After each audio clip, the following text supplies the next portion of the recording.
এটা কি ইরান বনাম আমেরিকার লড়াই, নাকি পর্দার আড়ালে এটা আসলে চীন বনাম আমেরিকার শক্তির পরীক্ষা? এমনই এক খবর ঘুরছে আন্তর্জাতিক মহলে।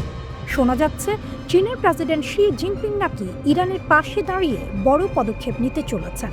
গুঞ্জন উঠেছে ইরানের হাতে যেতে পারে চীনের অত্যাধুনিক স্টেলথ ফাইটার জেট। J-20 তেহরানে এক অনুষ্ঠানে দেখা যায় চীনের এক উচ্চপদস্থ সামরিক কর্মকর্তা ইরানি সেনাবাহিনীর কমান্ডার ব্রিগেডিয়ার জেনারেল বাহমান বেহমারদের হাতে একটি চীনা জেটের মডেল তুলে দিচ্ছেন। সাধারণভাবে এটি হতে পারে কূটনৈতিক সৌজন্য, কিন্তু আন্তর্জাতিক রাজনীতিতে এমন প্রতীকী মুহূর্ত অনেক বড় বার্তা দেয়। সামরিক বিশেষজ্ঞদের একাংশ মনে করছেন, যদি সত্যি চীনের চেংদু J-20 ইরানের হাতে আসে, তাহলে মধ্যপ্রাচ্যের আকাশে শক্তির ভারসাম্য বদলে যেতে পারে। এটি চীনের তৈরি পঞ্চম প্রজন্মের স্টেলথ ফাইটার, মানে রাডারে ধরা কঠিন, দূর থেকে আঘাত হানতে সক্ষম, আধুনিক সেন্সর আর অস্ত্রে সজ্জিত। চীন বরাবরই দাবি করে এসেছে এই যুদ্ধ বিমান মার্কিন F-22 বা F-35 এর সঙ্গে টক্কর দিতে পারে। এখন যদি এমন বিমান ইরানের হাতে পৌঁছায়, তাহলে কি হবে? প্রথমত, ইরানের বিমান বাহিনী বর্তমানে খুব আধুনিক নয়। তাদের বহরে এখনও রয়েছে 1979 সালের আগের আমেরিকান F-4 ফ্যান্টম এবং পুরনো সোভিয়েত যুগের MiG-29। ইরানের মিসাইল শক্তি অনেক উন্নত হলেও আকাশ যুদ্ধে তারা পিছিয়ে। J-20 যোগ হলে সেই দুর্বলতা অনেকটাই কমে যেতে পারে। ওয়াশিংটন ইনস্টিটিউটের বিশ্লেষক ডক্টর ফারজিন নাদিমি সতর্ক করে বলেছেন, চীন যদি সত্যি ইরানকে পঞ্চম প্রজন্মের জেট দেয়, তাহলে এটা শুধু সামরিক সহযোগিতা নয়, এটা হবে মার্কিন নিষেধাজ্ঞাকে সরাসরি চ্যালেঞ্জ করা। অর্থাৎ বেইজিং দেখিয়ে দেবে তারা ওয়াশিংটনের চাপকে আর গুরুত্ব দিচ্ছে না। চীনের প্রতিরক্ষা মন্ত্রণালয়ের মুখপাত্র জিয়াং বিন অবশ্য বলেছেন, চীন নিজেদের সামরিক প্রযুক্তির সাফল্য বন্ধুত্বপূর্ণ দেশগুলোর সঙ্গে ভাগ করে নিতে চায়। কথাটা শুনতে কূটনৈতিক, কিন্তু বাস্তবতা অনেক বেশি জটিল। কারণ একই সময়ে ওমান উপসাগরে চীনের ডেস্ট্রয়ার ও নজরদারি জাহাজ দেখা গেছে। হরমুজ প্রণালীতে যুক্তরাষ্ট্র ও ইরানের মধ্যে অঘোষিত উত্তেজনা চলছে। সেখানে চীনা যুদ্ধজাহাজের উপস্থিতি নতুন সমীকরণ তৈরি করছে। এখানে একটা বড় প্রশ্ন উঠে আসে, চীন কি সরাসরি যুদ্ধে জড়াতে চায়? সম্ভবত না, কিন্তু তারা স্পষ্টভাবে একটি বার্তা দিচ্ছে, ইরান একা নয়। ইসরায়েলও এই পরিস্থিতি নিয়ে উদ্বিগ্ন। গত জুনে ইরান ইসরায়েল সংঘাতে দেখা গেছে ইরানের মিসাইল হামলা বেশ কার্যকর ছিল, কিন্তু আকাশযুদ্ধে ইরানের সীমাবদ্ধতা স্পষ্ট। যদি সেই সীমাবদ্ধতা J-20 দিয়ে পূরণ হয়, তাহলে ইসরায়েলের আকাশ প্রতিরক্ষা কৌশল নতুন করে ভাবতে হবে। আরেকটি দিক হলো রাশিয়া। ইতিমধ্যে রাশিয়া ইরানের পাশে সমর্থন জানিয়েছে। এখন যদি চীনও সরাসরি সামরিক সহযোগিতা বাড়ায়, তাহলে যুক্তরাষ্ট্রের সামনে তৈরি হবে এক নতুন চ্যালেঞ্জ। এই পুরো ঘটনাকে দুইভাবে দেখা যায়। এক, এটা কেবল প্রতীকী উপহার, বাস্তবে কোনো জেট দেয়া হবে না। দুই, এটা একটি বড় কৌশলের অংশ, ধীরে ধীরে ইরানকে আধুনিক অস্ত্রে শক্তিশালী করে তোলা।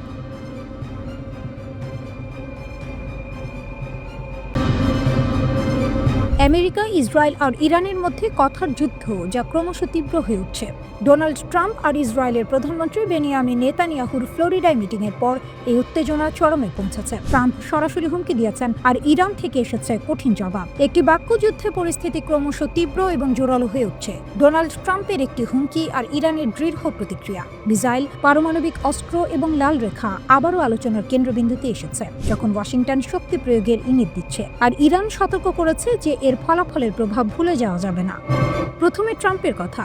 নেতানিয়াহুর পাশে দাঁড়িয়ে তিনি বলেছেন, আমি আশা করি ইরান আবার নিউক্লিয়ার বা মিসাইল প্রোগ্রাম বাড়ানোর চেষ্টা করছে না। যদি করে, তাহলে আমরা খুব তাড়াতাড়ি সেই বিল্ড আপ ধ্বংস করে দেব। তিনি আরও বলেছেন যে আগের স্ট্রাইকের চেয়ে পরেরটা আরও শক্তিশালী হতে পারে। এমনকি B-2 বিমানের 37 ঘন্টার ফ্লাইটের ফুয়েল নষ্ট করতে চান না। এটা প্রথমবার যে ট্রাম্প সরাসরি ইরানের কনভেনশনাল মিসাইল প্রোগ্রামকেও টার্গেট করেছেন, যা ইরান তাদের প্রতিরক্ষার মূল অস্ত্র বলে মনে করে। ইরানের জবাব এসেছে তাৎক্ষণিক এবং কঠোর। প্রেসিডেন্ট মাসুদ পেজেশকিয়ান সোশ্যাল মিডিয়ায় লিখেছেন, যদি নতুন কোনো আগ্রাসন হয়, তাহলে জবাব হবে এতটাই কঠিন যে আগ্রাসীদের পস্তাতে হবে, আর সেই পস্তানো ভুলতে পারবে না।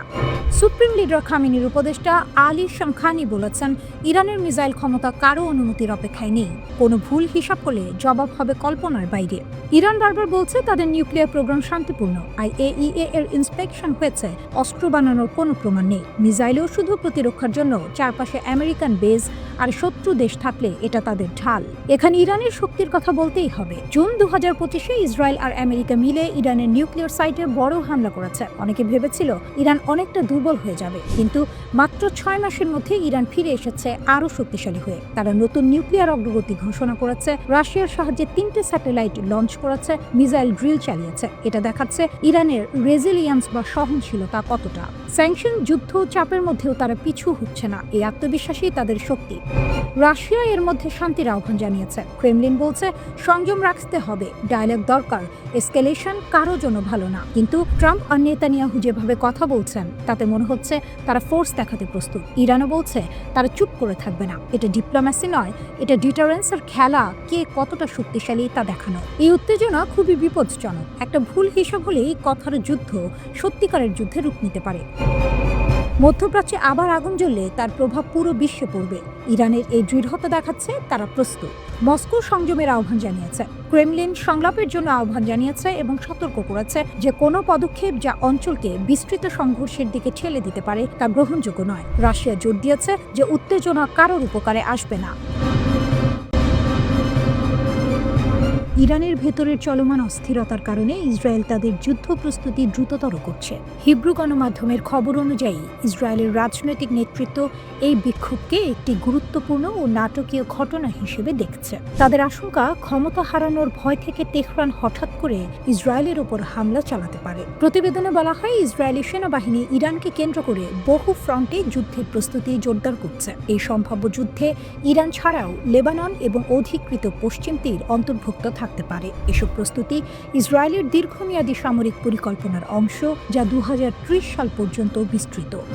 একজন সিনিয়র ইসরায়েলি কর্মকর্তা চ্যানেল 12-কে বলেন, ইসরায়েল ইরানের বিক্ষোভ নিয়ে প্রকাশ্যে কোনো মন্তব্য করছে না, তবে রাজনৈতিক নেতৃত্ব বিষয়টিকে নাটকীয় ঘটনা হিসেবে দেখছে। প্রতিবেদন অনুযায়ী যুক্তরাষ্ট্র সফরের সময় ইসরায়েলের প্রধানমন্ত্রী বেনিয়ামিন নেতানিয়াহু ইরানের বিক্ষোভ নিয়ে বিভিন্ন আলোচনা ও পরামর্শ করেছেন। আইডিএফ যে যুদ্ধ পরিকল্পনা তৈরি করছে তাতে একটি আশঙ্কাকে গুরুত্ব দেওয়া হচ্ছে। ইরানের শাসক গোষ্ঠী নিজেদের ক্ষমতা রক্ষা করতে ইসরায়েলের উপর হঠাৎ হামলার সিদ্ধান্ত নিতে পারে, যাতে দেশের ভেতরের আন্দোলন দমন করা যায়। প্রতিবেদনে আরও বলা হয়েছে, ইরান ও তাদের আঞ্চলিক সশস্ত্র গোষ্ঠীগুলোর সঙ্গে একটি বড় ধরনের সারপ্রাইজ যুদ্ধ হলে সেখানে প্রথমবারের মতো মহাকাশ থেকে এবং মহাকাশে ইসরায়েলি হামলার সম্ভাবনাও থাকতে পারে। নিউজ ম্যাক্সকে দেয়া এক সাক্ষাৎকারে নেতানিয়াহু বলেন, ইরানের নেতারা নিজেদের জনগণের ভবিষ্যৎ নষ্ট করেছে। তাদের মতে পরিবর্তন আসবে ইরানের ভেতর থেকে। তিনি বলেন, এটা ইরানি জনগণের বিষয়। আমরা বুঝি তারা কি পরিস্থিতির মধ্যে দিয়ে যাচ্ছে এবং আমরা তাদের প্রতি সহানুভূতিশীল। এরই মধ্যে ইরানের সর্বোচ্চ নেতা আয়াতুল্লাহ আলী খামেনির উপদেষ্টা আলী সামখানি এই সপ্তাহে নেতানিয়াহু ও যুক্তরাষ্ট্রের প্রেসিডেন্ট ডোনাল্ড ট্রাম্পের বৈঠকের পর একটি সম্ভাব্য হামলার ইঙ্গিত দেন। তিনি সামাজিক যোগাযোগ মাধ্যম এক্সে হিব্রু ভাষায় লেখেন, ইরানের প্রতিরক্ষা নীতিতে কিছু প্রতিক্রিয়া হুমকি বাস্তবায়নের আগেই নির্ধারিত থাকে। তিনি আরও লেখেন, ইরানের ক্ষেপণাস্ত্র ও প্রতিরক্ষা সক্ষমতা নিয়ন্ত্রণের বাইরে এবং কোনো অনুমতির প্রয়োজন হয় না। যে কোনো আগ্রাসনের জবাব হবে কঠোর, তাৎক্ষণিক এবং অপ্রত্যাশিত। এই মন্তব্য আসে এমন এক সময় যখন ট্রাম্প বলেছিলেন, ইরান যদি জুন মাসে হামলা হওয়া পারমাণবিক স্থাপনাগুলো পুনর্গঠনের চেষ্টা করে তাহলে যুক্তরাষ্ট্র কঠোরভাবে জবাব দেবে। তবে তুরস্ক শেষ পর্যন্ত ইসরায়েলের সঙ্গে সরাসরি সংঘাতে না গিয়ে তাকে নিয়ন্ত্রণ বা ব্যবস্থাপনার পথ বেছে নিতে পারে। সৌদি আরব ও সংযুক্ত আরব আমিরাতের মধ্যকার উত্তেজনাও কমে যেতে পারে, আর ইয়েমেনের ভেতরের পরিস্থিতি নতুনভাবে আঞ্চলিক হিসাব নিকাশ বদলে দিতে পারে। ইরান যুক্তরাষ্ট্রের প্রেসিডেন্ট ডোনাল্ড ট্রাম্পের কড়া বক্তব্যের জবাব দিয়েছে। ট্রাম্প ট্রুথ সোশ্যালে পোস্ট দেন, তারপরই ইসলামী বিপ্লবের নেতা আয়াতুল্লাহ আলী খামেনির এক জ্যেষ্ঠ উপদেষ্টা পাল্টা প্রতিক্রিয়া জানান। তিনি স্পষ্ট করে দেন, ইরানের নিরাপত্তা নিয়ে কোনো আপোষ করা হবে না। রিয়ার অ্যাডমিরাল আলী সামখানি সতর্ক করে বলেন, মিথ্যা অজুহাতে যদি কোনো বিদেশি শক্তি ইরানের দিকে হাত বাড়ায় তবে সেই হাত দেশটিতে পৌঁছানোর আগেই কেটে ফেলা হবে। তিনি বলেন, এমন জবাব দেওয়া হবে যার জন্য দীর্ঘদিন অনুশোচনা করতে হবে। এক্সে দিয়া এক তীব্র বার্তায় সামখানি বলেন, আমেরিকার তথাকথিত উদ্ধার কাকে বলে তা ইরানি জনগণ খুব ভালো করেই জানে। ইরাক ধ্বংস, আফগানিস্তানে বিশৃঙ্খলা আর এখন গাজায় রক্তপাত, তার ভাষায় এটিই আমেরিকার হস্তক্ষেপের প্রকৃত ইতিহাস। এদিকে ট্রাম্পের মন্তব্যের সরাসরি জবাব দিয়েছেন ইরানের প্রতিরক্ষামন্ত্রী আজিজ নাসিরজাদে। তিনি স্পষ্টভাবে বলেন, কোনো বিদেশি হস্তক্ষেপ হলে ইরান এক মুহূর্ত দেরি না করে পূর্ণ শক্তিতে জবাব দেবে। বার্তাটি পরিষ্কার, হুমকি দিয়ে ইরানকে ভয় দেখানো যাবে না। সীমা লঙ্ঘন করলে তার ফল ভোগ করতে হবে। জীবনযাত্রার ব্যয় বৃদ্ধির প্রতিবাদে বিক্ষোভ আরও ভয়াবহ রূপ নেয় ইরানের ভেতরে এবং বাইরে উত্তেজনা বাড়ছে। এই পরিস্থিতিতে ডোনাল্ড ট্রাম্প ইরানকে কঠোর হুঁশিয়ারি দিয়েছেন। ট্রুথ সোশ্যালে দেয়া এক বার্তায় তিনি বলেন, যুক্তরাষ্ট্র লকড অ্যান্ড লোডেড অবস্থায় আছে এবং বিক্ষোভকারীদের হত্যা করা হলে হস্তক্ষেপ করবে। ট্রাম্প লেখেন, ইরান যদি শান্তিপূর্ণ বিক্ষোভকারীদের গুলি করে হত্যা করে তবে যুক্তরাষ্ট্র তাদের রক্ষা করতে এগিয়ে আসবে। বিক্ষোভের পরিস্থিতির দিকে ইঙ্গিত করে ট্রাম্প তার পোস্টে লেখেন, শান্তিপূর্ণ বিক্ষোভকারীদের ওপর গুলি চালানো এবং তাদের হত্যা করা ইরানের পুরানো অভ্যাস। যদি তারা আরও এমনটি করে তবে যুক্তরাষ্ট্র তাদের উদ্ধারে এগিয়ে আসবে। আমরা পুরোপুরি প্রস্তুত এবং যে কোনো পদক্ষেপ নিতে তৈরি আছি। ইরান থেকে আসা নতুন ভিডিওগুলো দেখাচ্ছে দেশটি ভয়ঙ্কর উত্তেজনার মধ্যে রয়েছে এবং আন্দোলন আরও বিপজ্জনক পর্যায়ে ঢুকছে। রাতের অন্ধকারে রাস্তায় জ্বলছে আগুন। 5 দশকের মধ্যে প্রথমবার রাজতন্ত্রপন্থী স্লোগান খোলাখুলিভাবে রাস্তায় শোনা যাচ্ছে, যা সরাসরি ধর্মীয় শাসন ও সর্বোচ্চ নেতার চ্যালেঞ্জ। এক ইসরায়েলি মন্ত্রী লেখেন, আমি ইরানের জনগণের পাশে আছি। এক মার্কিন সিনেটর বলেন, শাসক গোষ্ঠীর দুর্বলতা প্রকাশ হয়ে গেছে এবং আয়াতুল্লাহদের দিন ফুরিয়ে আসছে। তবে ইরান সরকার দাবি করছে তাদের দেশকে দুর্বল করার জন্য বিদেশি শক্তি চক্রান্ত করছে, আর তাই ইরানের নেতৃত্ব দাঁড়িয়েছে লোহার মতো শক্ত হয়ে। যেখানে অনেক দেশ চাপে মাথা নত করে, সেখানে ইরান দাঁড়িয়ে বলছে, আমরা ভয় পাই না। আমাদের জনগণ জানে এই প্রতিবাদের পেছনে বিদেশি ষড়যন্ত্র আছে। আমেরিকা, ইসরায়েল চায় ইরানকে অস্থির করতে। দীর্ঘদিনের পশ্চিমা নিষেধাজ্ঞা এবং গত বছরের জুন মাসে ইসরায়েল ও যুক্তরাষ্ট্রের বিমান হামলায় পারমাণবিক ও সামরিক অবকাঠামো ক্ষতিগ্রস্ত হওয়ায় ইরানের অর্থনীতি বর্তমানে একরকম খাদের কিনারে পৌঁছেছে। এই পরিস্থিতিতে বিক্ষোভ দমনে কঠোর অবস্থানের পাশাপাশি আলোচনার প্রস্তাব দিয়েছে তেহরান সরকার। পুতিন তৎপর হয়ে উঠেছেন যখন ট্রাম্প খামেনিকে সরাসরি হুমকি দিয়েছেন।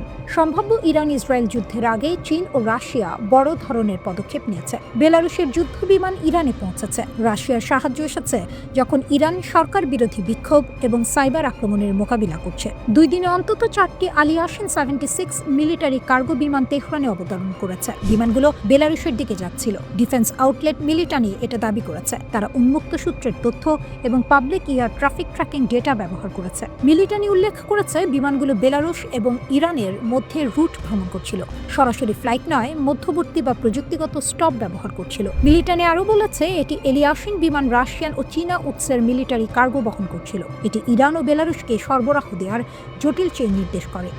এলিয়াসিন পরিবহন বিমান ভারী মিলিটারি যন্ত্রপাতি, বড় পরিমাণ গোলা বারুদ এবং বড় উপাদান দীর্ঘ দূরত্বে বহনের জন্য ডিজাইন করা হয়েছে। এই ফ্লাইটের খবর এসেছে ঠিক একই দিনে যখন মার্কিন প্রেসিডেন্ট ডোনাল্ড ট্রাম্প সম্ভাব্য সামরিক পদক্ষেপের হুমকি দিয়েছেন। ট্রাম্প সতর্ক করেছেন যে ইরানি কর্তৃপক্ষ যদি শান্তিপ্রিয় বিক্ষোভকারীদের সহিংসভাবে হত্যা করে যুক্তরাষ্ট্র হস্তক্ষেপ করবে। তিনি ঘোষণা করেছেন যুক্তরাষ্ট্র লকড এবং লোডেড এবং প্রস্তুত আছে।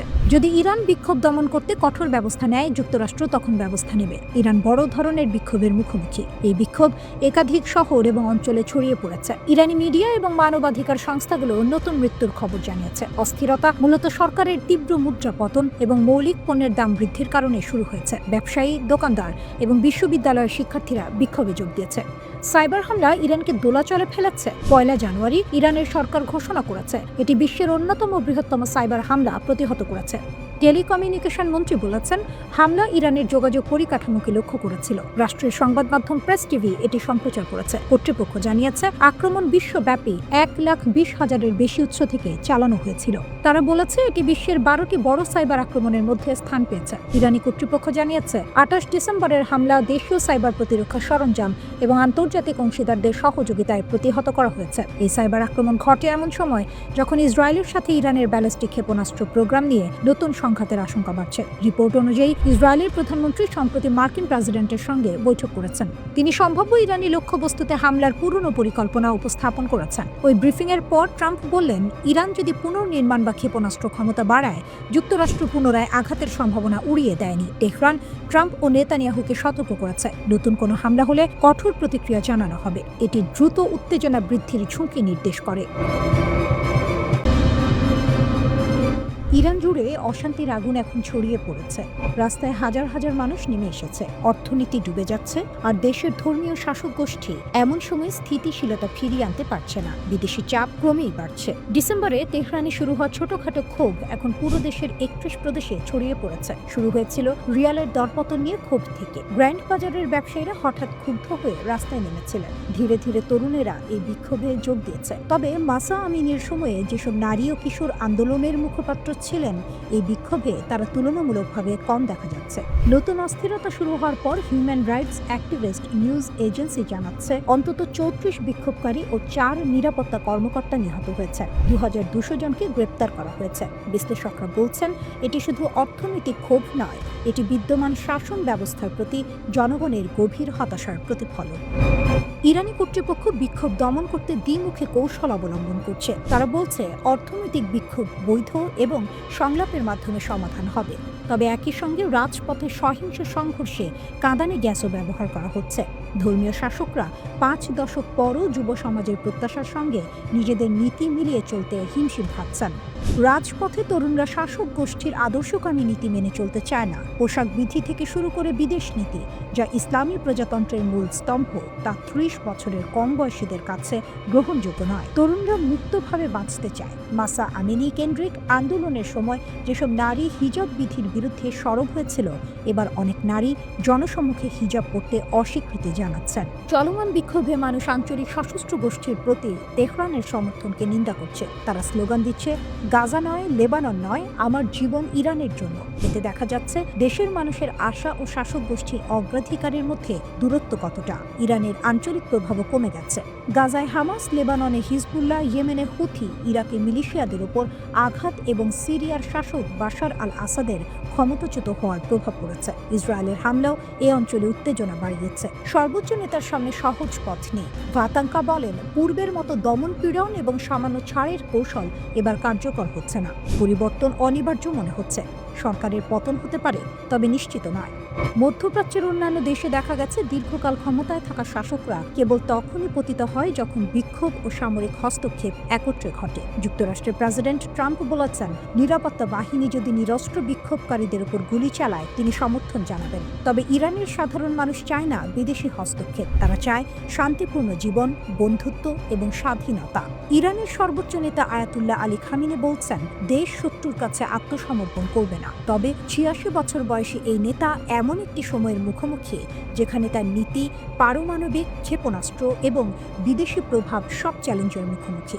ইসরায়েলের প্রধানমন্ত্রী বেনিয়ামিন নেতানিয়াহু বলেছেন, ইরানি জনগণ তাদের ভবিষ্যতের নিয়ন্ত্রণ নিজের হাতে নিচ্ছে। এটি একটি সিদ্ধান্তমূলক মুহূর্ত।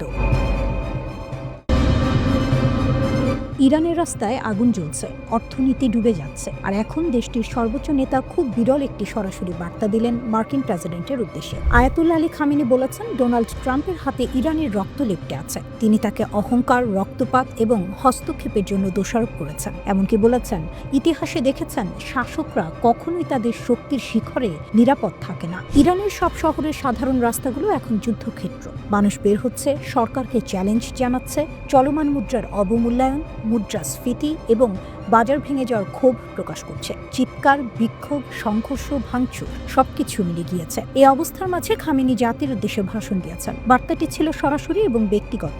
তিনি বলেন, কিছু ভিক্ষুক মার্কিন আগ্রহীর রাস্তায় আগুন জ্বালাচ্ছে। তিনি দাবি করেছেন, প্রবাসে থাকা কিছু নেতা এবং বিদেশি প্রভাব এই বিশৃঙ্খলা ছড়াচ্ছে। পাশাপাশি তিনি বিক্ষোভকারীদের সতর্ক করেছেন যে দেশের ক্ষতি করার মাধ্যমে কেউ বিদেশি শক্তিকে খুশি করতে পারবে না। ডোনাল্ড ট্রাম্পও প্রকাশ্যভাবে ইরানকে হুমকি দিয়েছেন। তিনি বলেছেন, যদি নিরস্ত্র নাগরিকদের উপর বল প্রয়োগ করা হয় তবে তেহরান তার মূল্য চুকাতে হবে। তিনি আরও উল্লেখ করেছেন, খামেনি কোথাও পালানোর চেষ্টা করছেন এবং পরিস্থিতি দ্রুত খারাপ হচ্ছে। ওয়াশিংটন ও তেহরানের মধ্যে উত্তেজনা এই মুহূর্তে খুবই তীব্র। ইরানের সংকটের মূল কারণ হলো অর্থনীতি। নিষেধাজ্ঞা, প্রশাসনিক ভুল এবং মুদ্রার মূল্যপতন সাধারণ মানুষকে সীমারেখার ধারে ঠেলে দিয়েছে।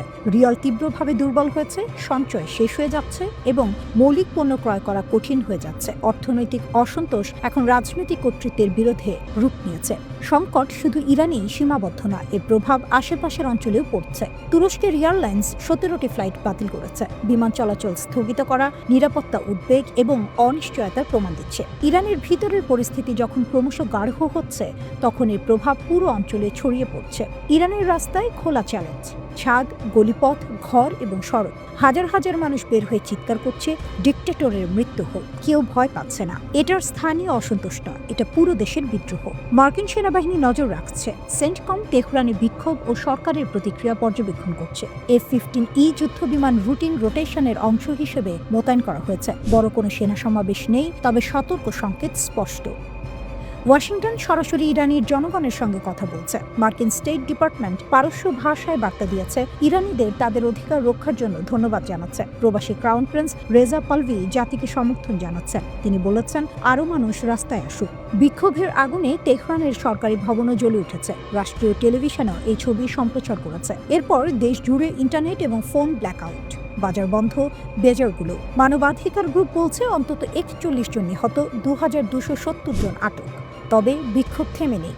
চিৎকার, আগুন, সব মিলিয়ে ইরানের নেতৃত্ব এখন বছরের সবচেয়ে বড় পরীক্ষায়।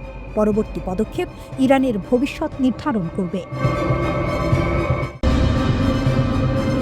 ইরানের পরিস্থিতি এখন সত্যিই ভয়ঙ্কর মোড় নিচ্ছে। দেশ জুড়ে বিক্ষোভ যত বাড়ছে, ততই কড়া হচ্ছে সরকারের ভাষা। আর এইবার যে সতর্কবার্তা এসেছে, সেটিকে অনেকেই বলছেন ইরানের ইতিহাসে সাম্প্রতিক সময়ের সবচেয়ে কঠোর হুঁশিয়ারি। ইরানের প্রধান বিচারপতি গুলাম হোসেইন মোহসেনি এজেই স্পষ্ট ভাষায় বলেছেন, যারা বিদেশি শক্তির সঙ্গে হাত মিলিয়ে দেশে অস্থিরতা তৈরি করছে, তাদের জন্য আর কোনো দয়া দেখানো হবে না। তার ভাষায়, এখন থেকে কেউ যদি ইসলামী প্রজাতন্ত্রের বিরুদ্ধে শত্রুকে সাহায্য করে, তাহলে কঠোর শাস্তি অনিবার্য। এই বক্তব্যের পেছনে ইঙ্গিত কার দিকে তা বুঝতে কষ্ট হয় না। ইরানের রাষ্ট্রীয় গণমাধ্যম সরাসরি যুক্তরাষ্ট্র ও ইসরায়েলের নাম উল্লেখ করেছে। বলা হয়েছে, এই দুই দেশ প্রকাশ্যেই ইরানের অভ্যন্তরীণ বিষয়ে হস্তক্ষেপ করছে, টুইট করছে, বক্তব্য দিচ্ছে, চাপ সৃষ্টি করছে।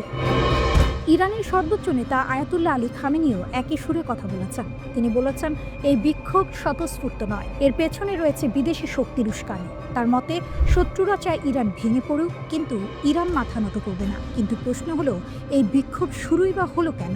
এর শুরু অর্থনীতি থেকে। ডিসেম্বরে তেহরানের গ্র্যান্ড বাজারে দোকানিরা দোকান বন্ধ করে দেন, কারণ ইরানি মুদ্রার ভয়াবহ পতন।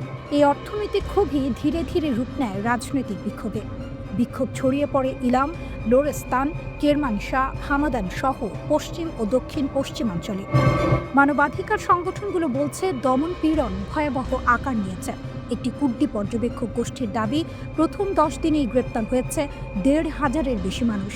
নিহতের সংখ্যা 35 ছাড়িয়েছে বলে দাবি করা হচ্ছে, যদিও সরকারিভাবে ইরান কোনো সংখ্যা জানায়নি।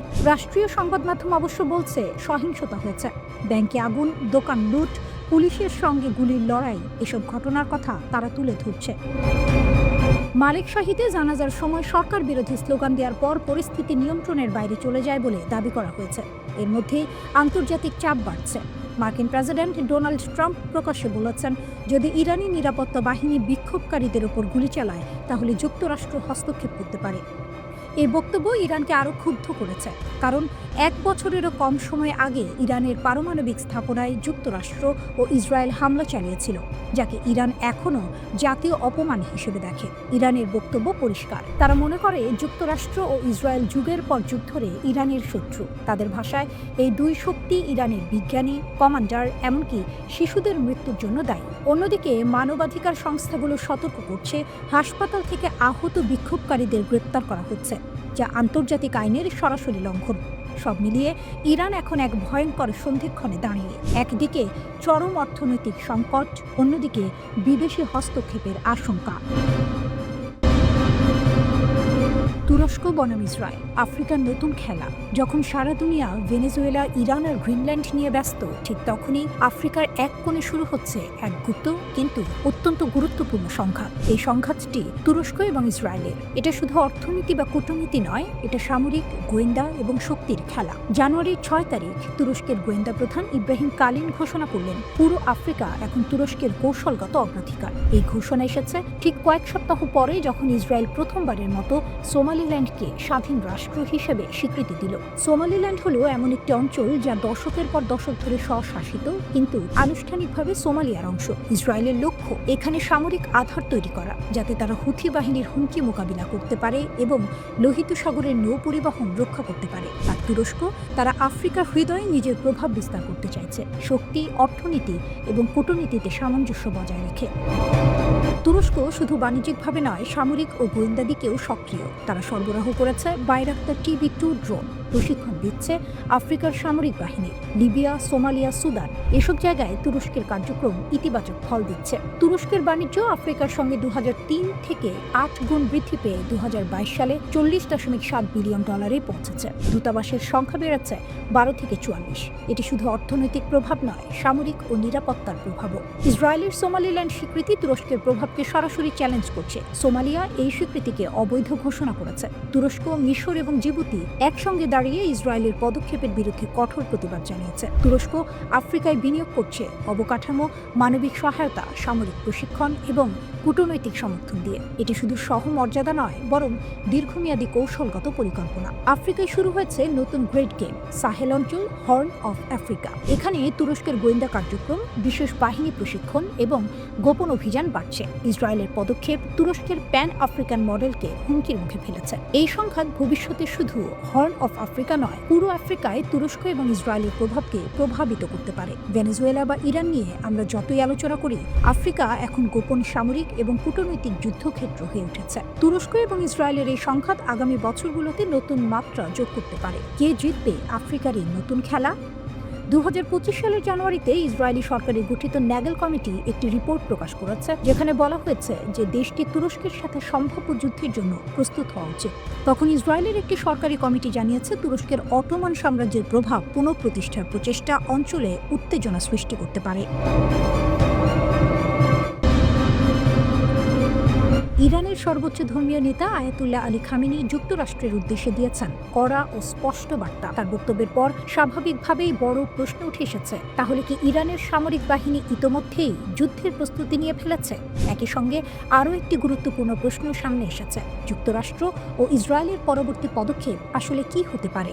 সম্প্রতি মার্কিন প্রেসিডেন্ট ডোনাল্ড ট্রাম্প ইরানকে ঘিরে একের পর এক কঠোর হুমকি দিয়েছেন।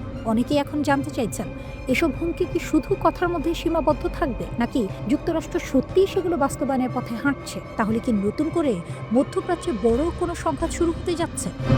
বর্তমান পরিস্থিতিতে ইরানের সরাসরি যুদ্ধ নয়, বরং দেশ জুড়ে সরকার বিরোধী বিক্ষোভ চলছে।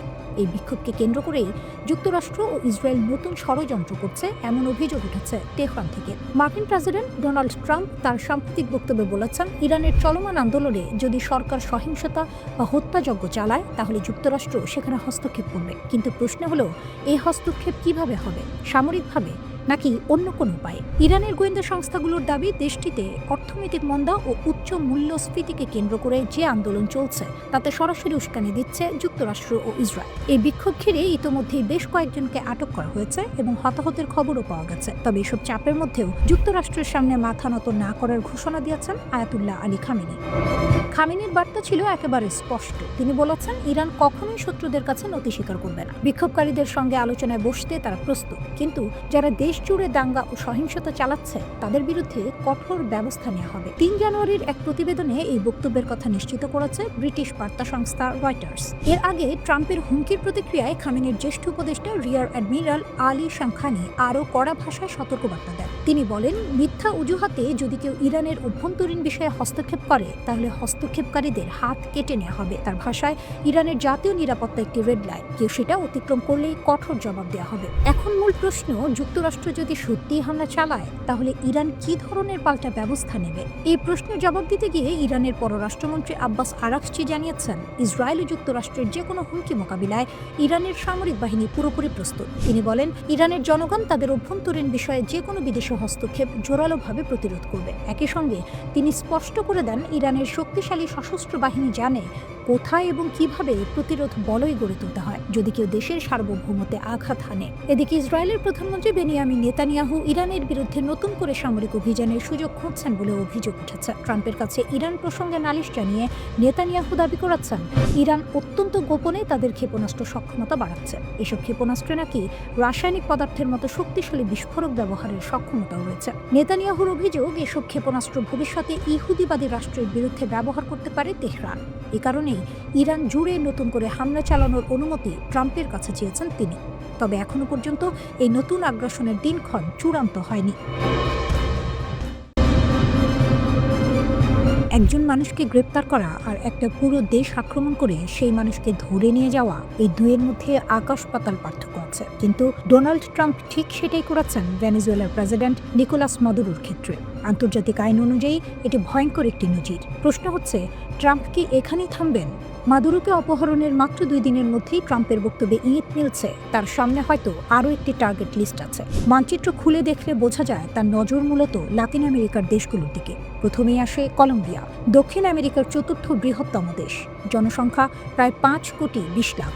দেশটি তেল, সোনা, রূপা ও তামার মতো গুরুত্বপূর্ণ প্রাকৃতিক সম্পদে ভরপুর। কলম্বিয়ার প্রেসিডেন্ট গুস্তাভো পেট্রো দেশটির প্রথম বামপন্থী প্রেসিডেন্ট। ট্রাম্প তাকে একেবারেই পছন্দ করেন না। ট্রাম্প সরাসরি অভিযোগ করেছেন পেট্রো নাকি কোকেন উৎপাদন ও পাচারের সঙ্গে জড়িত। পরে ট্রাম্প পরিষ্কার করেন তিনি কলম্বিয়ায় মার্কিন অপারেশন চালানোর সম্ভাবনা উড়িয়ে দিচ্ছেন না। কলম্বিয়া এতে ক্ষুব্ধ। প্রেসিডেন্ট পেট্রো বলেছেন ট্রাম্প তার বিরুদ্ধে মিথ্যা অপবাদ দিচ্ছেন। পরিস্থিতি চরমে গেলে অস্ত্র হাতে নেওয়ার কথাও বলেছেন তিনি। অর্থাৎ একটি সরাসরি সামরিক সংঘাতের আশঙ্কা তৈরি হয়েছে। এরপর আসে কিউবা, ফিদেল কাস্ট্রোর দেশ, জনসংখ্যা প্রায় 1,10 লাখ। কিউবা বহু দশক ধরে মার্কিন নিষেধাজ্ঞার মধ্যে রয়েছে। দেশটির বর্তমান প্রেসিডেন্ট মিগেল দিয়াজ কানেল। মজার বিষয় হলো, কিউবার কথা প্রথম বলেন মার্কিন পররাষ্ট্রমন্ত্রী মার্কো রুবিও। তিনি বলেন কিউবা গুরুতর সমস্যায় পড়তে পারে। ট্রাম্পের প্রতিক্রিয়া ছিল ঠান্ডা কিন্তু ভয়ঙ্কর। তিনি বলেন কিউবাকে আক্রমণ করতে হবে না, দেশটা এমনিতেই পড়ে যাবে। এই বক্তব্যও কিউবার জন্য উদ্বেগের কারণ। এরপর মেক্সিকো, যুক্তরাষ্ট্রের সরাসরি প্রতিবেশী, জনসংখ্যা প্রায় 13 কোটি। বর্তমান প্রেসিডেন্ট ক্লোদিয়া শেইনবাউম। ট্রাম্প আগেই মেক্সিকোর উপর বড় অঙ্কের শুল্ক বসিয়েছেন। এবার তিনি মেক্সিকোয় সেনা পাঠানোর কথা বলছেন মাদক কার্টেলের বিরুদ্ধে লড়াইয়ের নামে। ট্রাম্প দাবি করেন মেক্সিকোতে কার্টেল এত শক্তিশালী যে সরকার নিয়ন্ত্রণে নেই। তিনি বারবার বলেছেন মেক্সিকো চাইলে যুক্তরাষ্ট্র সাহায্য করতে পারে সেনা পাঠিয়ে। যদিও সরাসরি হামলার হুমকি নেই, তবুও এটা এক ধরনের চাপের কৌশল। লাতিন আমেরিকার বাইরে একেবারে আলাদা জায়গায় রয়েছে গ্রিনল্যান্ড। এটি ডেনমার্কের অংশ হলেও স্বায়ত্তশাসিত অঞ্চল। তেল, গ্যাস, রেয়ার আর্থ মিনারেল আর আর্কটিক অঞ্চলের কৌশলগত অবস্থানের কারণে ট্রাম্প দীর্ঘদিন ধরেই গ্রিনল্যান্ডে আগ্রহী। তিনি স্পষ্ট বলেছেন যুক্তরাষ্ট্রের জাতীয় নিরাপত্তার জন্য গ্রিনল্যান্ড দরকার। কিন্তু সমস্যা হলো ডেনমার্ক ন্যাটো সদস্য, যুক্তরাষ্ট্রও তাই। যদি যুক্তরাষ্ট্র গ্রিনল্যান্ডে হামলা চালায় তাহলে ন্যাটোর আর্টিকেল 5 অনুযায়ী সেটি হবে এক সদস্যের ওপর আরেক সদস্যের আক্রমণ। এর মানে ন্যাটোর ভবিষ্যতে প্রশ্নের মুখে পড়বে। ইরানও আছে যুক্তরাষ্ট্রের তালিকায়। যুক্তরাষ্ট্র ভেনেজুয়েলার প্রেসিডেন্ট নিকোলা মাদুরোকে অপহরণের ঘোষণা দেওয়ার কয়েক ঘন্টার মধ্যেই ইসরায়েলি রাজনীতিক ইয়ার লাপিদ ইরানের প্রতি হুমকির সুরে কথা বলেছেন। তিনি বলেছেন ইরানি শাসক গোষ্ঠীর উচিত ভেনেজুয়েলায় কি ঘটছে সেদিকে গভীরভাবে নজর রাখা। যুক্তরাষ্ট্রের প্রেসিডেন্ট ডোনাল্ড ট্রাম্প ও ইসরায়েলের প্রধানমন্ত্রী বেনিয়ামিন নেতানিয়াহুর বৈঠকের এক সপ্তাহের কম সময়ের মধ্যে মাদুরোকে জোর করে ক্ষমতা থেকে সরিয়ে দেওয়ার ঘটনা ঘটেছে। ওই বৈঠকে ট্রাম্প ইরানের বিরুদ্ধে নতুন করে হামলা চালানোর হুমকিও দেন। ভেনেজুয়েলার প্রেসিডেন্ট নিকোলাস মাদুরোকে আটক শুধু আঞ্চলিক সংকট নয়, এটি এখন বিশ্বব্যাপী কূটনৈতিক দ্বন্দ্বের সূচনা করেছে। আমেরিকার সেনারা যখন মাদুরোকে আটক করল, চীন হঠাৎ থেমে থাকার রোষ প্রকাশ করল। 2 দশক ধরে লাতিন আমেরিকায় বিনিয়োগ, ঋণ, তেল চুক্তি, কৌশলগত অবস্থান সবই চীনের হাত থেকে ছিনিয়ে যাওয়ার ঝুঁকিতে। পাশাপাশি চীন সরাসরি আমেরিকাকে হুঁশিয়ারি দিল মাদুরো এবং তার স্ত্রী সেলিয়া ফ্লোরেসকে অবিলম্বে মুক্তি দিতে হবে। ভেনেজুয়েলার সরকারকে উৎখাত করার প্রচেষ্টা বন্ধ করতে হবে। সব সমস্যার সমাধান কূটনৈতিক আলোচনার মাধ্যমে করতে হবে। চীন বলল এই ঘটনা গভীরভাবে উদ্বেগজনক। চীনের পররাষ্ট্র মন্ত্রণালয় স্পষ্টভাবে জানিয়েছে যুক্তরাষ্ট্রের এই কাজ আন্তর্জাতিক আইন লঙ্ঘন করেছে। মাদুরো এবং তার স্ত্রী নিরাপত্তা নিশ্চিত করা, অবিলম্বে মুক্তি দেয়া, ভেনেজুয়েলার সরকারকে বেদখল না করার জন্য চাপ দেয়া এবং সব সমস্যার সমাধান কূটনৈতিক আলোচনার মাধ্যমে করার আহ্বান জানানো হয়েছে। কিন্তু চীনের সবচেয়ে বড় উদ্বেগ কেবল কূটনীতি নয়, অর্থ, তেল, প্রভাব সবই জড়িত। গত 2 দশকে চীন ভেনেজুয়েলায় ঢেলেছে $100 বিলিয়ন বেশি ঋণ, অবকাঠামো, শক্তি প্রকল্প, মহাকাশ সহযোগিতা, কৌশলগত বিনিয়োগ সবকিছু। ভেনেজুয়েলার কাছে চীনের ঋণের পরিমাণ প্রায় $15.6 বিলিয়ন।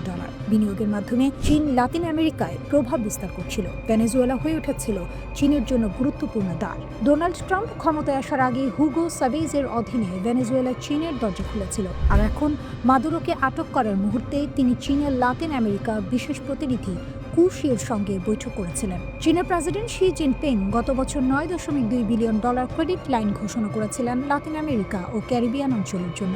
ভেনেজুয়েলার মূল সম্পদ হলো তেল। বিশ্বের অন্যতম বড় তেল রিজার্ভ এখানে রয়েছে। দৈনিক প্রায় 1 মিলিয়ন ব্যারেল উৎপাদন হয়, যার বেশিরভাগই চীনের কাছে যায়। মাদুরোর আটক শুধু লাতিন আমেরিকার সংকট নয়, এটি এখন বৈশ্বিক শক্তিদ্বন্দ্ব। চীন সরাসরি জানিয়েছে যুক্তরাষ্ট্রের এই কর্মকাণ্ড প্রচণ্ড শক্তির ব্যবহার এবং তা সীমা লঙ্ঘন করেছে। চীনের পররাষ্ট্র মন্ত্রণালয় বলেছে ভেনেজুয়েলার সার্বভৌমত্ব লঙ্ঘিত হয়েছে। বেইজিং আমেরিকাকে হেজিমনিক আচরণের জন্য দোষারোপ করেছে এবং সতর্ক করেছে এই পদক্ষেপ লাতিন আমেরিকা ও ক্যারিবিয়ান অঞ্চলে শান্তি ও নিরাপত্তাকে হুমকিতে ফেলবে। ইরান এবং রাশিয়া সরাসরি যুক্তরাষ্ট্রকে তোপ দেখেছে। তেহরান বলেছে এই অভিযান অবৈধ, এটি বৈশ্বিক স্থিতিশীলতাকে ক্ষুণ্ণ করতে পারে এবং বিপজ্জনক উদাহরণ স্থাপন করে। মস্কো বলেছে কূটনীতি ছেড়ে সাফল্যহীন শত্রুতা সৃষ্টি হয়েছে, তীব্র সংঘাত নিয়ন্ত্রণের বাইরে চলে যেতে পারে। বেইজিং, তেহরান এবং মস্কো সব বড় শক্তি এক হয়ে যুক্তরাষ্ট্রের পদক্ষেপের বিরুদ্ধে দাঁড়িয়েছে। ভেনেজুয়েলার প্রেসিডেন্ট মাদুরোর আটক এখন শুধু রাজনৈতিক বা সামরিক ঘটনা নয়, এটি বিশ্বব্যাপী শক্তি ভারসাম্যকে নতুন করে চ্যালেঞ্জ করছে। অর্থ, তেল, প্রভাব সবকিছুর উপর দাঁড়িয়ে চীনকে এখন সবচেয়ে বড় ক্ষতিগ্রস্ত হিসেবে দেখা হচ্ছে। লাতিন আমেরিকার দীর্ঘমেয়াদী কৌশলগত পরিকল্পনা এবং বিশ্বব্যাপী কূটনৈতিক অবস্থান হুমকির মুখে। ইরান উত্তাল, আর হঠাৎ করে কেন দেশটির সবচেয়ে শক্তিশালী বাহিনী রেভলিউশনারি গার্ড বলছে নিরাপত্তা আমাদের রেড লাইন? ইরানের ক্ষমতা কাঠামো বোঝা খুব গুরুত্বপূর্ণ। দেশটির সবচেয়ে শক্তিশালী বাহিনী হলো Islamic revolutionary guard corps IRGC। এরা শুধু সেনাবাহিনী নয়, এরা রাজনীতি, অর্থনীতি, নিরাপত্তা সবখানেই প্রভাব রাখে। আর এই বাহিনী সরাসরি সর্বোচ্চ নেতা আয়াতুল্লাহ আলী খামিনের অধীনে কাজ করে। এই প্রশ্নের উত্তর পেতে হলে আমাদের কয়েক ধাপ পেছনে যেতে হবে। প্রথমে আসি বিক্ষোভের কারণের দিকে। ইরানে গত কয়েক বছর ধরে অর্থনীতি ভয়াবহ চাপের মধ্যে আছে। মুদ্রাস্ফীতি নিয়ন্ত্রণের বাইরে চলে গেছে। সাধারণ মানুষের আয় বাড়ছে না, কিন্তু চাল, তেল, গ্যাস সবকিছুর দাম আকাশ ছোঁয়া। এর ফলে ডিসেম্বরের শেষ দিকে মানুষ রাস্তায় নামে। শুরুটা ছিল অর্থনৈতিক প্রতিবাদ দিয়ে, কিন্তু খুব দ্রুত এই আন্দোলন রাজনৈতিক রূপ নেয়। এখন অনেক বিক্ষোভকারী সরাসরি বলছে তারা বর্তমান ধর্মীয় শাসন ব্যবস্থা আর চায় না। লাগাম টানতে শুরু করেছেন ইরানের শীর্ষ নেতা। IRGC এক বিবৃতিতে বলেছে নিরাপত্তা একটি রেড লাইন। 1979 সালের ইসলামিক বিপ্লবের অর্জন রক্ষা করা আমাদের দায়িত্ব। এর মানে হলো ইরান সরকার মনে করছে পরিস্থিতি হাতের বাইরে যাচ্ছে, এখন আর নরম পথে হাঁটার সুযোগ নেই। এদিকে মাঠের পরিস্থিতি আরো ভয়ঙ্কর হচ্ছে। রাষ্ট্রীয় সংবাদ মাধ্যম বলছে তেহরানের কাছে কারাজ শহরে একটি সরকারি ভবনে আগুন দেওয়া হয়েছে। সংঘর্ষ এখন দুই পক্ষেই প্রাণ নিচ্ছে। মানবাধিকার সংস্থাগুলো বলছে বহু সাধারণ মানুষও মারা গেছেন, কিন্তু সঠিক সংখ্যা জানা যাচ্ছে না, কারণ সরকার ইন্টারনেট বন্ধ করে দিয়েছে। পশ্চিম ইরানের এক প্রত্যক্ষদর্শী ফোনে জানিয়েছেন সেখানে রিভলিউশনারি গার্ড মোতায়েন করা হয়েছে এবং গুলি চালানো হচ্ছে। এখন প্রশ্ন, এই অস্থিরতা কি শুধু ইরানের ভেতরের সমস্যা? এখানেই আন্তর্জাতিক রাজনীতি ঢুকে পড়ে। যুক্তরাষ্ট্রের প্রেসিডেন্ট ডোনাল্ড ট্রাম্প এবং পররাষ্ট্রমন্ত্রী মার্কো রুবিও প্রকাশ্যে বিক্ষোভকারীদের সমর্থন দিয়েছেন। রুবিও বলেছেন যুক্তরাষ্ট্র ইরানের সাহসী জনগণের পাশে আছে। ইরান সরকারের কাছে এটি সরাসরি বিদেশি হস্তক্ষেপ, তাই তেহরান শুরু থেকেই যুক্তরাষ্ট্র ও ইসরায়েলের দিকে আঙুল তুলছে। আরও একটি গুরুত্বপূর্ণ চরিত্র এখানে হাজির হয়েছেন, ইরানের শেষ শাহের ছেলে রেজা পাহলভি। তিনি বিদেশ থেকে বিক্ষোভকারীদের আহ্বান জানাচ্ছেন শুধু রাস্তায় নামলেই হবে না, শহরের কেন্দ্র দখল করতে হবে, পরিবহন, তেল, গ্যাস খাতে ধর্মঘট ডাকতে হবে। কিন্তু এখানেও যুক্তরাষ্ট্র সাবধানী। ট্রাম্প স্পষ্ট বলেছেন তিনি এখনই পাহলভির সঙ্গে দেখা করতে চান না। বিশ্লেষকদের মতে যুক্তরাষ্ট্র আগে দেখতে চায় সরকার টিকে যায় নাকি আন্দোলন জেতে। সবশেষে ট্রাম্প সরাসরি হুঁশিয়ারি দিয়েছেন। তিনি বলেছেন আপনারা যদি গুলি চালান আমরাও গুলি চালাতে শুরু করব। এই বক্তব্য পরিস্থিতিকে আরো বিপজ্জনক করে তুলেছে। সব মিলিয়ে ইরান এখন দাঁড়িয়ে আছে এক ভয়ঙ্কর মোড়ে। একদিকে রিভলিউশনারি গার্ডের রেড লাইন, অন্যদিকে জনগণের ক্ষোভ, বিদেশি চাপ এবং নেতৃত্বের প্রশ্ন। কেন এখন ইরানের উপর মার্কিন ইসরায়েল হামলার বিরোধিতা করছে আরব দেশগুলো? কয়েক বছর আগেও চিত্রটা ছিল একেবারে আলাদা। সৌদি আরব, সংযুক্ত আরব আমিরাত সহ অনেক আরব দেশে মনে করত ইরানই মধ্যপ্রাচ্যের সবচেয়ে বড় হুমকি। তাই যুক্তরাষ্ট্র যদি ইরানে সরকার পরিবর্তনের জন্য সামরিক হামলা চালাতো, অনেক আরব দেশ সেটাকে খারাপ চোখে দেখত না।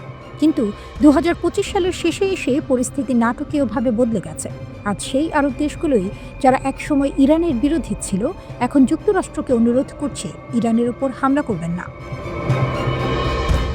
প্রশ্ন হলো, হঠাৎ এই বদল কেন? এর উত্তর লুকিয়ে আছে ইসরায়েলের সাম্প্রতিক আচরণে। ইসরায়েলের গ্রেটার ইসরায়েল পরিকল্পনা গত প্রায় 2.5 বছর ধরে আরব নেতারা এক ভয়ঙ্কর বাস্তবতা সামনে থেকে দেখছেন। ইসরায়েল শুধু গাজায় হামলা চালাচ্ছে না, বরং ধীরে ধীরে পুরো অঞ্চলে নিজেদের প্রভাব বিস্তৃত করছে। ইসরায়েলের কিছু কট্টর নেতা প্রকাশ্যেই বলেছেন তাদের লক্ষ্য একটি গ্রেটার ইসরায়েল, যার সীমানাকে ইরাকের ইউফ্রেটিস নদী থেকে মিশরের নীল নদ পর্যন্ত। এই চিন্তাধারার বাস্তব প্রতিফলন আমরা দেখেছি গাজায় ভয়াবহ গণহত্যা, পশ্চিম তীরে অবৈধ বসতি বাড়ানো, সিরিয়া ও লেবাননের ভূখণ্ডে সরাসরি হামলা। কিন্তু সবচেয়ে বড় ধাক্কা আসে 2025 সালের সেপ্টেম্বর মাসে। কাতারে ইসরায়েলের হামলা আরবদের চোখ খুলে দেয়। সেই মাসে ইসরায়েল সরাসরি হামলা চালায় কাতারে, যে দেশটি আবার যুক্তরাষ্ট্রের ঘনিষ্ঠ মিত্র। আরব নেতারা তখন বুঝে যান আজ কাতার, কাল কে। এর আগে 2025 সালের জুনে ইসরায়েলের চাপে যুক্তরাষ্ট্র ইরানের ওপর বিমান হামলা চালায়, যার লক্ষ্য ছিল ইরানের পারমাণবিক কর্মসূচি ধ্বংস করা। এই ঘটনাগুলো একসঙ্গে আরব বিশ্বকে স্পষ্ট বার্তা দেয় ইসরায়েল এখন পুরো অঞ্চলে একক আধিপত্য চায়। আরব দেশগুলোর আরেকটি হিসাব খুব বাস্তব। ইরান এমনিতেই দুর্বল হয়ে পড়েছে, কঠোর নিষেধাজ্ঞায় অর্থনীতি নড়বড়ে, মার্কিন ইসরায়েল হামলায় সামরিক সক্ষমতা ক্ষতিগ্রস্ত, সিরিয়ায় আসাদ সরকারের পতন, হিজবুল্লাহ মারাত্মক চাপে। আরব নেতাদের মতে এত দুর্বল ইরানের ওপর আবার হামলা অপ্রয়োজনীয়, বরং ইরান যদি পুরোপুরি ভেঙে পড়ে তাহলে তার ফলাফল হবে ভয়াবহ: গৃহযুদ্ধ, শরণার্থী সংকট, জঙ্গিবাদের বিস্তার, যা শেষ পর্যন্ত আরব দেশগুলোকেই ভুগতে হবে। তেল, গ্যাস আর হরমুজ প্রণালী। আরব দেশগুলোর সবচেয়ে বড় দুশ্চিন্তা হলো অর্থনীতি। ইরানে হামলা হলে পাল্টা প্রতিক্রিয়ায় হরমুজ প্রণালী বন্ধ হয়ে যেতে পারে, তেল ও গ্যাস সরবরাহের ভয়াবহ সংকট তৈরি হবে, দাম আকাশচুম্বী হবে। মিশরও আতঙ্কিত, কারণ ইরানে অস্থিরতা বাড়লে লোহিত সাগর ও সুয়েজ খাল ঝুঁকিতে পড়বে, যা মিশরের অর্থনীতির মেরুদণ্ড। বদলে যাওয়া শত্রুর তালিকা। সবচেয়ে বড় পরিবর্তনটি এসেছে হুমকি মূল্যায়নে। একসময় সৌদি আরবের প্রধান শত্রু ছিল ইরান, কাতারের শত্রু ছিল সৌদি, মিশরের চোখে কাতার ছিল অস্থিরতার উৎস। আজ সেই সমীকরণ ভেঙে গেছে। আজ অধিকাংশ আরব দেশের চোখে সবচেয়ে বড় হুমকি ইসরায়েল, কারণ সীমান্ত মানে না, আন্তর্জাতিক আইন মানে না, প্রকাশ্যে ভূখণ্ড দখলের কথা বলে। আরব নেতারা ভয় পাচ্ছেন ইসরায়েল হয়তো ইতোমধ্যেই গ্রেটার ইসরায়েলের পথে। ইসরায়েলের লাগামহীন আগ্রাসন আর মার্কিন সমর্থন আজ এমন এক পরিস্থিতি তৈরি করেছে যেখানে বিভক্ত আরব বিশ্বও একটি বিষয়ে একমত হচ্ছে: এই আগুন আর বাড়ানো যাবে না।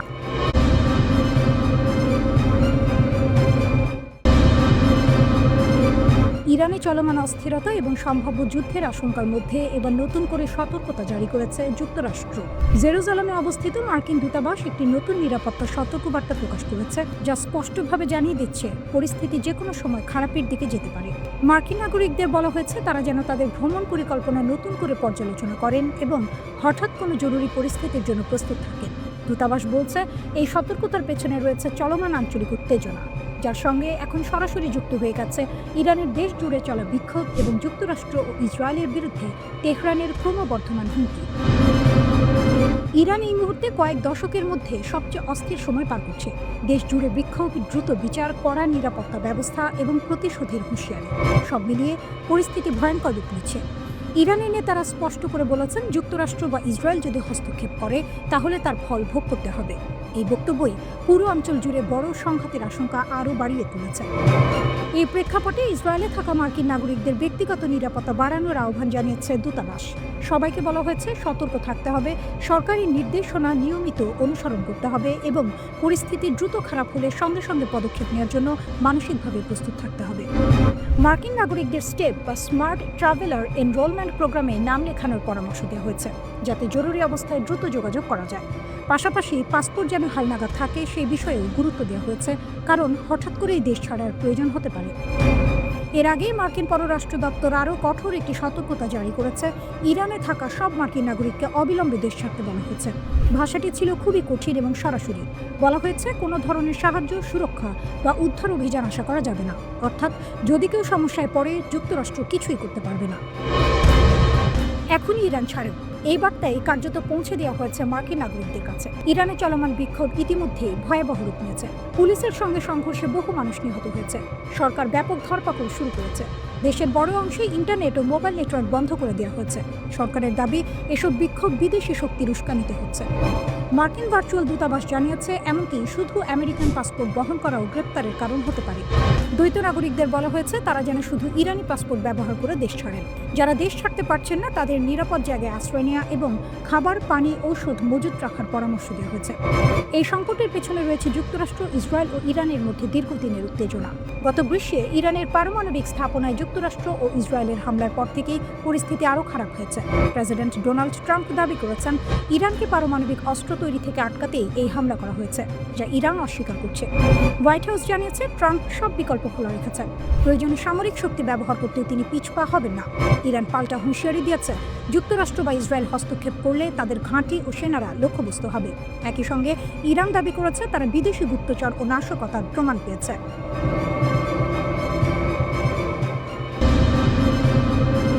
ইরান প্রকাশ্যে বলে দিচ্ছে, আমাদের দিকে তাকানোর চোখটাই উপড়ে ফেলব। কোনো সিনেমার সংলাপ না, এটা এসেছে ইরানের ইসলামিক রেভলিউশনারি গার্ড কর্পস IRGCর শীর্ষ কমান্ডারের মুখ থেকে। ইরানের IRGC স্থলবাহিনীর প্রধান ব্রিগেডিয়ার জেনারেল মোহাম্মদ কারামি স্পষ্ট ভাষায় ঘোষণা দিয়েছেন, ইরানের সেনাবাহিনী এখন ফুল রেডি। কেউ যদি ভুল করে ইরানের ওপর হামলার চিন্তা করে, তাহলে তার জবাব হবে দ্রুত, কঠোর এবং চূড়ান্ত। কারামি বলেন, ইরানের সশস্ত্র বাহিনীগুলোর মধ্যে সমন্বয় এখন সর্বোচ্চ পর্যায়ে। স্থল, আকাশ, সাইবার সব দিকেই প্রস্তুতি চলছে।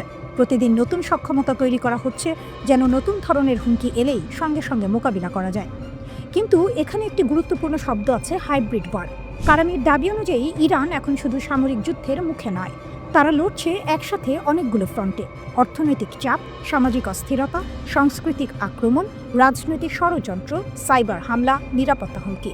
অর্থাৎ এটা বন্দুক বনাম বন্দুকের লড়াই না, এটা পুরো সিস্টেম ভেঙে দেওয়ার যুদ্ধ। তবুও কারামি বলছেন, ইরানের নিরাপত্তা সীমান্ত থেকে শুরু করে দেশের গভীর পর্যন্ত পুরোপুরি নিয়ন্ত্রণে আছে। তার সেই বিখ্যাত হুঁশিয়ারি, যে চোখ আমাদের ভূমির দিকে লোভ করে তাকাবে, সেই চোখ উপড়ে ফেলা হবে। এদিকে শুধু স্থলবাহিনী নয়, আকাশ থেকে হুঁশিয়ারি এসেছে। IRGCর অ্যারোস্পেস ফোর্সের প্রধান ব্রিগেডিয়ার জেনারেল মাজিদ মুসাভি জানিয়েছেন, ইরানের ক্ষেপণাস্ত্র ও আকাশ প্রতিরক্ষা ব্যবস্থা এখন সর্বোচ্চ প্রস্তুত অবস্থায় রয়েছে।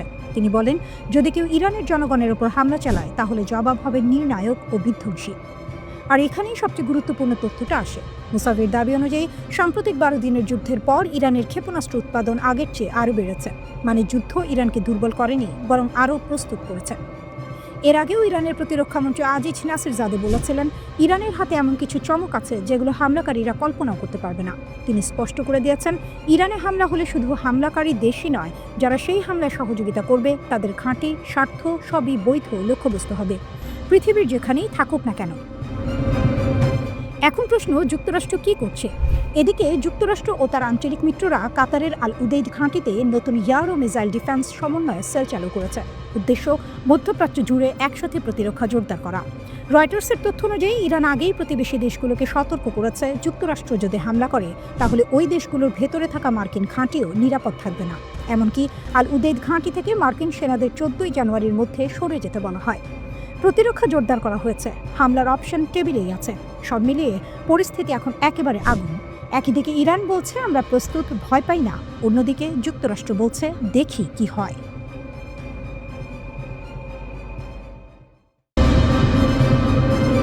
মধ্যপ্রাচ্য এখন এমন একটি অবস্থানে দাঁড়িয়ে আছে, যেখানে একটি ছোট আঘাতও ভয়াবহ বিস্ফোরণে রূপ নিতে পারে। পরিস্থিতিটা অনেকটা এমন একটা আগ্নেয়গিরি, যেটা ভেতরে ভেতরে ফুটছে, শুধু ফেটে পড়ার অপেক্ষা। এই প্রেক্ষাপটে যদি ইরানে কোনো সামরিক হামলা হয়, তাহলে সেটাকে শুধু একটি দেশের উপর আক্রমণ হিসেবে দেখা যাবে না। ইরানে হামলা মানে পুরো মধ্যপ্রাচ্যে যুদ্ধের অ্যালার্ম বেজে ওঠা। ইরান এই ব্যাপারে একদম পরিষ্কার অবস্থান নিয়েছে। দেশটির শীর্ষ নেতারা বারবার বলেছেন, সীমা পেরোলেই পাল্টা জবাব আসবে, আর সেটা হবে বহুমুখী ও বিধ্বংসী। ইরানের পার্লামেন্ট স্পিকার মোহাম্মদ বাকির কালিবাফ সরাসরি যুক্তরাষ্ট্রকে উদ্দেশ্য করে এই হুঁশিয়ারি দিয়েছেন। এমন এক সময় এই বক্তব্য এলো যখন ইরানের ভেতরে সরকার বিরোধী বিক্ষোভ চলছে এবং বাইরের চাপও বাড়ছে। কালিবাফ বলেন, আমেরিকা যদি ইরানে নতুন করে সামরিক হামলার পথ বেছে নেয় তাহলে শুধু ইসরায়েল নয়, মধ্যপ্রাচ্যে থাকা মার্কিন সামরিক ঘাঁটি ও নৌ পরিবহন কেন্দ্রগুলো ইরানের বৈধ লক্ষ্যবস্তুতে পরিণত হবে।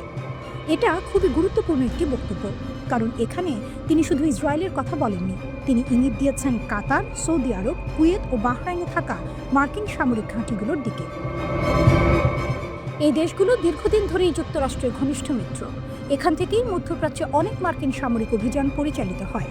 ইরানের বক্তব্য খুব স্পষ্ট, যদি এই ঘাঁটিগুলো ব্যবহার করে ইরানে হামলা চালানো হয় তাহলে সেগুলোকেও আঘাতের আওতায় আনা হবে।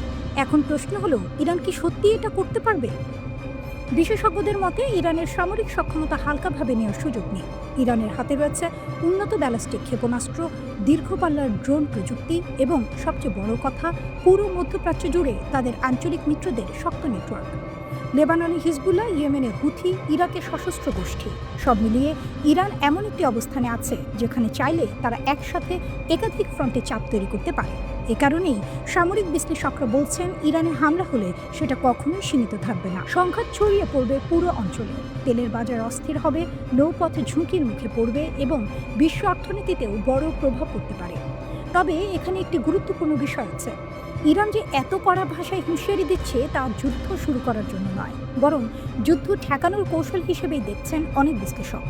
ইরানের দৃষ্টিতে যুক্তরাষ্ট্র ও ইসরায়েল তাদের নিরাপত্তার সবচেয়ে বড় হুমকি, কারণ মধ্যপ্রাচ্যের বিভিন্ন দেশে থাকা মার্কিন ঘাঁটি ও নৌবহর ব্যবহার করেই ইরানের বিরুদ্ধে হামলা চালানো হতে পারে। তাই ইরান আগেই পরিষ্কার করে দিচ্ছে, আমাদের ভূখণ্ডে আঘাত এলে সেই হামলার উৎস ও সহযোগী সবাই বৈধ লক্ষ্য হবে। এর পেছনে আরেকটি রাজনৈতিক হিসাবও আছে। দেশের ভেতরে বিক্ষোভ ও চাপের সময় বাইরের হুমকি সামনে এনে জাতীয় সংহতি জোরদার করা, এটা বহু রাষ্ট্রই করে থাকে। ইরানের ক্ষেত্রেও বিষয়টি ব্যতিক্রম নয় বলে মনে করছেন বিশ্লেষকরা। সব মিলিয়ে বলা যায়, মধ্যপ্রাচ্য এখন চরম উত্তেজনার এক বিপজ্জনক মোড়ে দাঁড়িয়ে। একটি ভুল সিদ্ধান্ত, একটি অপ্রয়োজনীয় আঘাত, আর তাতেই গোটা অঞ্চল ঢুকে যেতে পারে এমন এক সংঘাতে যার আগুন ছড়িয়ে পড়বে অনেক দূর পর্যন্ত। এই আগ্নেয়গিরি কি ফাটবে, নাকি শেষ মুহূর্তে কেউ ব্রেক টানবে?